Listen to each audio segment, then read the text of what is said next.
Hi hello ನಮಸ್ಕಾರ ಎಲ್ಲ ನನ್ನ ಪ್ರೀತಿಯ ರೈತರಿಗೆ. ನೋಡ್ರಿ, ನಿಮ್ಮ ಹೊಲದಾಗೂ ಈ ಥರ ಏನಾದರೂ ಕಬ್ಬಿನೆಲೆ ಹಳಿದಾಗಿದ್ರೆ ಇದು ಯಾವುದೇ ರೋಗ ಅಲ್ಲ. ಇದು ಗೊನ್ನೆ ಹುಳು ಹಾವಳಿಗೆ ಬಿದ್ದಿದಂತಹ ಕಬ್ಬಿ ಆಗಿರ್ತೈತಿ. ಇದ್ರ ಕಡೆ ಸ್ವಲ್ಪ ಗಮನ ಇಟ್ಟು ಕೇಳ್ರಿ. ನೋಡ್ರಿ, ಈ ಥರ ಆಗಿದ್ರೆ ಇದು ನೀರಿನ ಕೊರತೆ, ಗೊಬ್ಬರ ಕೊರತೆ ಅಲ್ಲ, ಇದಕ್ಕೆ ಗೊನ್ನೆ ಹುಳು ಬಂದೈತೆ ಅಂತ ಅರ್ಥ. ಈ ಥರ ಎಲೆ ಹಳದಿ ಆಗಿದ್ರ ಸೊ ಯಾರಿಗೂ ಇದಕ್ಕೆ ಎಣ್ಣೆ ಬಿಟ್ಟಿಲ್ಲ, ಮೆಟ್ರೈಸಮ್ ಹಾಕಿಲ್ಲ, ದಯವಿಟ್ಟು ಹಾಕ್ರಿ. ಇಲ್ಲಾಂದ್ರೆ ಮುಂದಿನ ದಿನಗಳಲ್ಲಿ ಇದರ ಹಾವಳಿ ಹೆಚ್ಚಾಕತಿ. ತಳದಾಗಿರುವ ಬೇರುಗಳನ್ನು ತಿಂದೋದ್ರಿಂದ ಈ ಥರ ಹಳದಿ ಆಗಿರ್ತೈತಿ ಇಲ್ಲಿ ನೋಡ್ಬೋದು ಇಲ್ಲಿ.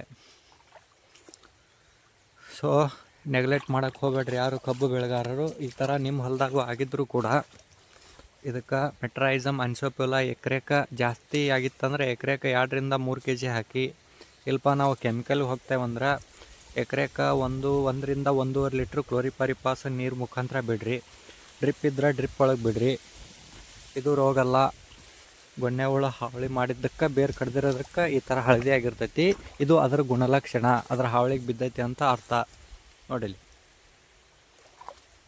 ಈ ಥರ ಆದಮೇಲೆ ನೀವು ನೆಗ್ಲೆಕ್ಟ್ ಮಾಡಿದ್ರಿ ಅಂದ್ರೆ ಕಬ್ಬು ಸ್ವಲ್ಪ ದಿನಕ್ಕೆ ಒಣಗಕ್ಕೆ ಶುರು ಮಾಡ್ತೈತಿ, ಬೆಳವಣಿಗೆ ನಿಲ್ತೈತಿ. ಯಾಕಂದ್ರೆ ಬೇರು ಕಡ್ದಿತ್ತಂದ್ರೆ ಆಹಾರ ತಯಾರಿಕೆ ಕಡಿಮೆ ಆಗಿ ಆಟೋಮೆಟಿಕ್ಕಾಗಿ ಬೆಳೆ ಕುಂಠಿತಾಕತಿ. ಇದು ಮೊದಲನೇ ಸ್ಟೆಪ್ಪು. ಈ ಥರ ಆಗೋಕ್ಕಿಂತ ಮುಂಚೆಕ್ಕೆ ಬಿಡ್ಬೇಕಿತ್ತು ಆ್ಯಕ್ಚುಲಿ. ಇದು ಈ ಥರ ಆಗೈತೆ ಅಂದಮೇಲೆ ಯಾರೂ ನೆಗ್ಲೆಕ್ಟ್ ಮಾಡೋಕ್ಕೆ ಹೋಗ್ಬೇಡ್ರಿ ರೈತರು.